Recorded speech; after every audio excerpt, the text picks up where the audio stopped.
Hello and welcome back. My name is Gabby. I'm the English teacher at Options for Youth Moreno Valley, and this is English 12A, Unit 1, Review, Alternative Assessment, Check for Understanding, whatever you want to call it. Section 1 is vocabulary, so what you have to do is you have to read the sentences that it gives you and see which combination of vocabulary words best fills the blanks.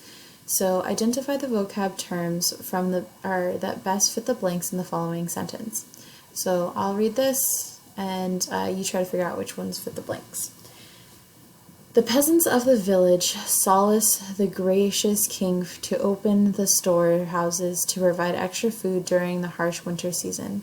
The king, being a contemptuous man, not only opened the storehouses but also gave out money to help the struggling villagers. That's option A. Option B.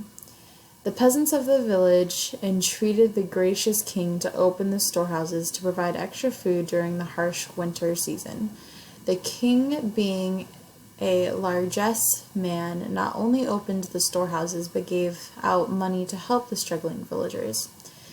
Option 3, or C, the peasants of the village rebuke the gracious king to open the storehouses to provide extra food during the harsh winter season.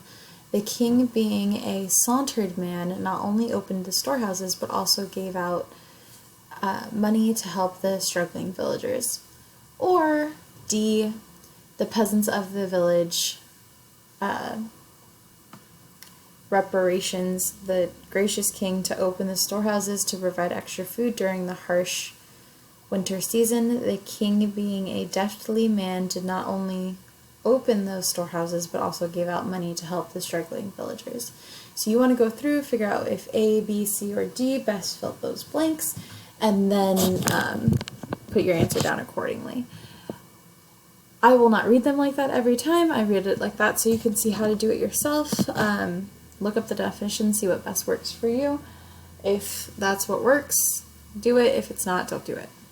Number 2, same thing. Identify the vocab terms that best fill those blanks.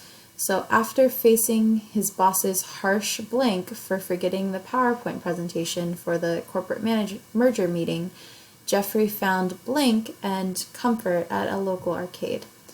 So A, sauntered and reparations, B, deftly and sanguine, C, largesse and contemptuous, or D, rebuke and solace.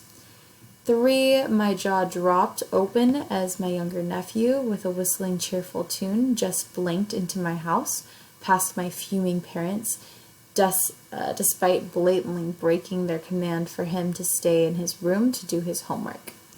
So this one, the options are reparation, solace, sanguine, sauntered, deftly, solicitous, contemptuous, rebuke, entreated, or largesse. Next section is grammar. So for number 4, which choices best combine these two sentences using correlative conjunctions? So Zaruk is annoyingly sarcastic, but he's extremely lazy. B, Zaruk is annoyingly sarcastic. He is extremely lazy. C, Zaruk is annoyingly sarcastic. He's extremely lazy.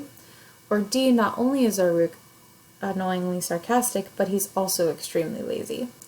So which one of those uses correlative conjunctions to best combine those two sentences?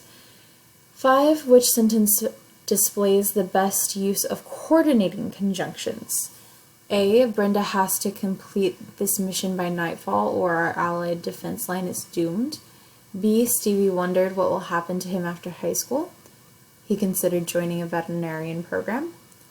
C, subsequently, I would argue that we need to repair the power generators first to get the security back online. Or D, neither Mrs. Marwood nor Mr. Finning knew where the biology's classroom's microscopes went after the day's lesson. So for coordinating conjunctions, I did go over them at the beginning of Unit 1 during the study guide stuff, so if you need help, look there. Some of these other concepts I did as well. So for section 3, it's a general concepts review. You want to match the literary concepts with their respective descriptions. So 6, like stories within a larger story. It is independent. Different narratives exist within a larger overall story. Due to this, the time and setting might be different between those two narratives and the overall story. So you'd put A, B, C, or D there in order to answer that question. 7, a long narrative poem that tells a dramatic heroic story. 8, these are mythical stories that might be based on real people or events. They have contained heroic figures accomplishing memorable deeds or quests.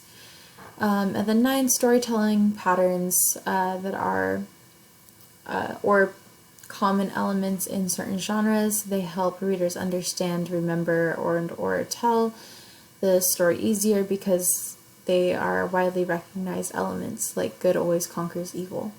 So those are for that section. Next is number 10. Which of the following best describes the characteristics of an epic? So A, the language is always elevated, formal, and heroic in nature. B, the hero always faces happy and jubilant ending at the end of the story. C, there is usually a supernatural element like the presence of gods, muses within the story. D, the deed is often quite valorous and can only be accomplished by a larger-than-life hero. And then E, the protagonist of an epic can be anyone from a humble farmer to a wise monk.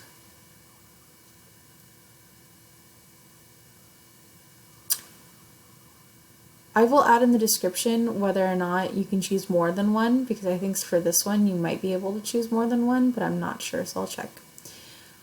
11, which of the following is an example of a kenning? A, there was a high-pitched scream that erupted in the night. B, Griselda is a quick-witted, calculated lawyer at Hosen District Court. C, the Deathbringer of Canton emerged from the ranks of an army. Or D, the jungle was lush and beautiful in the quiet of night.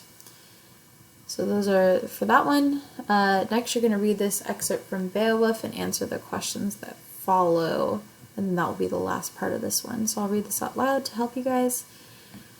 Beowulf arose with his men around him, ordering a few to remain with their weapons, leading the others quickly along under Heorot's steep roof into Hrothgar's presence.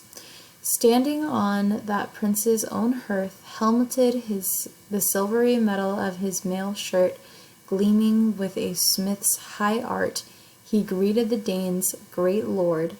Hail, Hrothgar! Now Grendel and I are called together, and I've come. Grant me, then, lord and protector of this noble place, a single request.